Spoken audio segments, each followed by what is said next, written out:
Hello, this is a presentation regarding COVID data for all 50 states.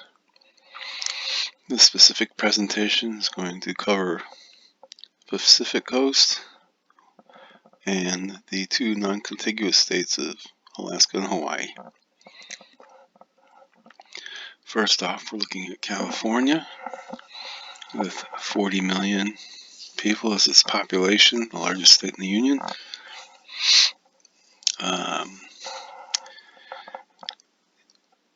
Its peak deaths and case days have been a few months ago. They have not had anything like that recently. When we look at the last 30 days, 31 to 60, 61 to 90 days of cases, deaths, tests, test rate, death rate, cases are significantly lower than they were 60 to 90 days ago and lower than 31 to 60 days ago. Dropped from 247,000 to where they are today at 93,806. Look at deaths. Deaths also have dropped quite a bit. They basically cut in half over the last 60 days, where they were 61 to 90 days ago versus where they are these last 30 days, 3917 to 2031. So that's a very, very big improvement. Also, California tests by far more than any state in the Union on a regular basis. We're up to 120,000 nearly people are tested per day. That's significant. Their test rate is down, has gone down every 3 months of these last 90 days to 2.62, or it was 6.63 a couple months ago. Death rate is pretty much going up a bit and dropped. It's a little higher than normal death rate, 2.16, but the number of deaths have come down. We look at their 14-day trailing average positive test rate percentage. They were between 6 to 10% for much of the summer, and started dropping around the middle of July. Gradually dropped below 5%. Finally, on September 4th, and still dropping. It's one of the few states where you see a continuing trend of downward trend, where you see a number of states that are starting to go up, rise in the last week to 10 days. You don't see that with California, so that's very good. If we look at their cases over the last 90 days, they're below their R1 since early September for the most part. And actually on October 17th, looks like it's the lowest it's been to date. So that's very good. They're testing, as I said, they've been testing adequately for the size of their state.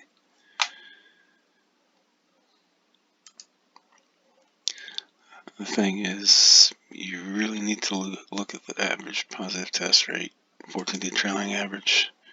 You have to look at something like that. You can't just look at the total number of cases, because California still has a large number of cases, but there are almost 40 million people. I mean, that's nearly 6 average-sized states. So if you take 93,000, it would be akin to an average-sized state reporting 15,000 or so cases over a month, which would be about 500 cases a day. And there aren't many cases, not many states at all that have about a 6 to 7 million population, averaging 500 cases a day. I don't know if there are any. So California's doing remarkably well in the face of what's been going on everywhere else around the country. The next state we look at is Oregon. Oregon, population of a little over 4 million people, haven't really reported a record death or case date in nearly 3 months.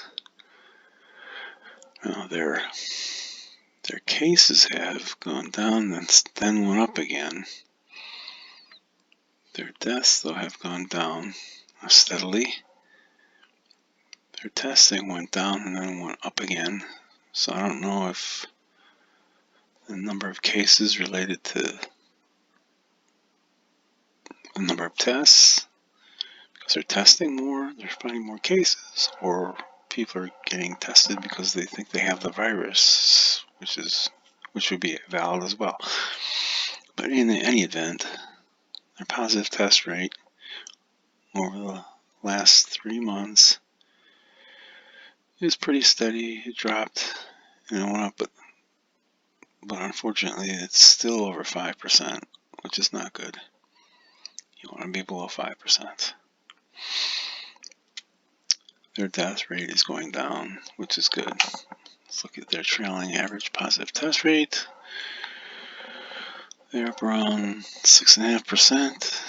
Early August, dropped down below 5% for a short time, a couple of weeks, and then now they're back up over. So they still need to get a handle on this. They're not doing it to this point. You look at their cases, they are below their R1. But that leads me to believe, since their positive test rate is still over 5%, that it's because they're not testing enough. We look at their 90-day tests.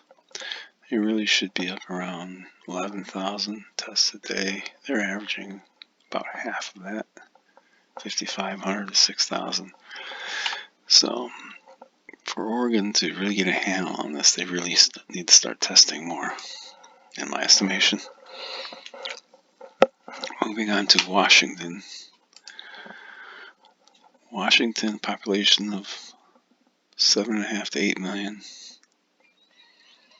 They have not had a record case or death date in quite some time either. They were really bad early on, March, April, but they have since done very well. Now, these new cases, the cases dipped and they've gone back up, but not to the level they were. Their deaths have gone down, but their tests, now this is a problem. This 689,000. I don't really believe that's accurate. As you can see, they've been testing about 25,000 people a day, and all of a sudden on August 25th they reported about 360 some odd thousand tests. That's probably not very likely. I think that was an error, but that's what they reported, and it's also skewed their 14-day trailing average positive test rate. So since this is factored in, but even once you get beyond the 14-day where the high test date doesn't really apply, they're still slightly under 5%. So this graph doesn't read very well because of this skew of testing data on that one day back in August, but they are doing okay.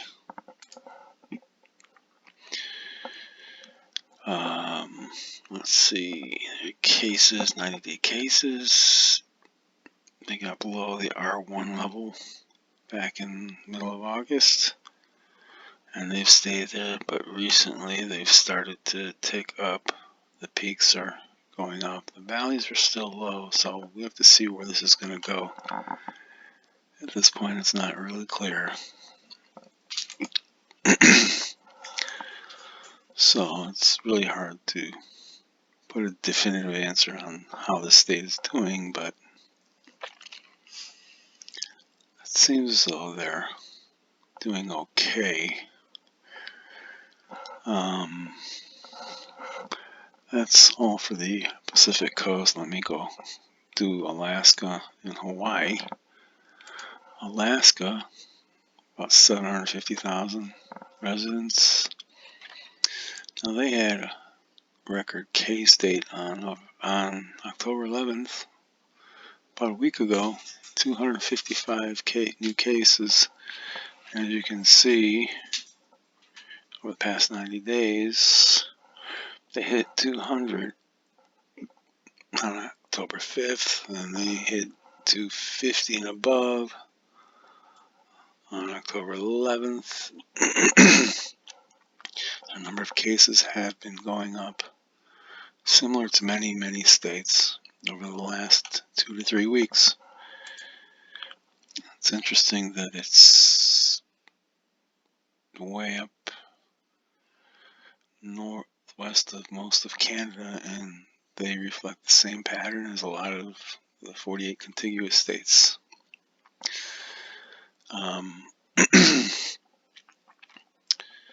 Their cases have gone up, their deaths have gone up slightly. I mean, they really haven't had many anyway, but they have gone up slightly. They're not testing where they used to test. I mean, it looks like they're basically testing about 3,500 people a day. I guess that's quite a bit for a state of only 700 some odd thousand people. So I guess their testing rate is probably pretty good. Yeah, so they've been above.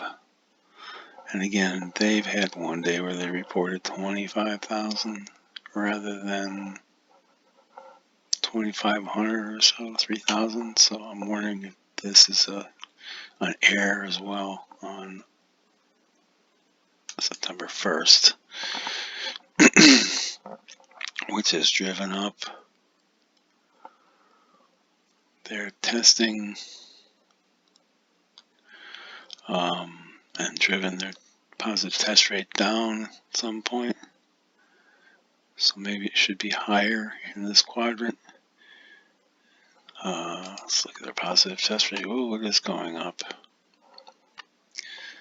See, on September 1st, they reported a 10-fold increase in testing on that day, which causes a severe drop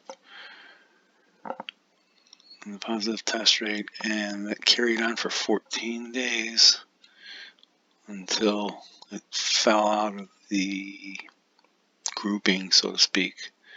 So really, this probably, if that is an error, this line should probably wiggle along somewhere up here rather than down here. So their positive test rate has been climbing, and they're getting dangerously close to 5%. So I'm not sure what's going on in Alaska. I've heard that this is their fishing season. They have a lot of people come into Alaska to work in the fishing industry, and possibly people coming from the 48 states are bringing the virus to Alaska and spreading it. That's a possibility.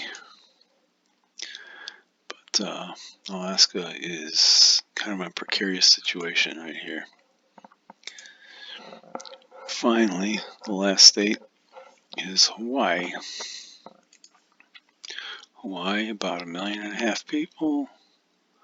They haven't had a record case or death rate in the past 2 months. Their cases peaked and went down. Their data's peaked and have gone down somewhat. Their testing was higher,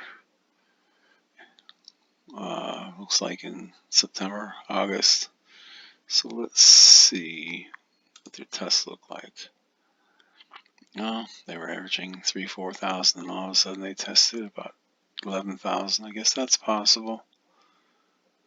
It did test quite a bit in late August, early September, which would be this middle quadrant here. Their positive test rate has been dropping. Their death rate, however, has been going up. Their cases have really dropped. But, I mean, their cases went up, but their deaths really went up. Then their cases dropped quite a bit, but their deaths didn't drop that much. So that's why their death rate seems to be going up. But their positive test rate has been dropping. We'll probably see that in the graph.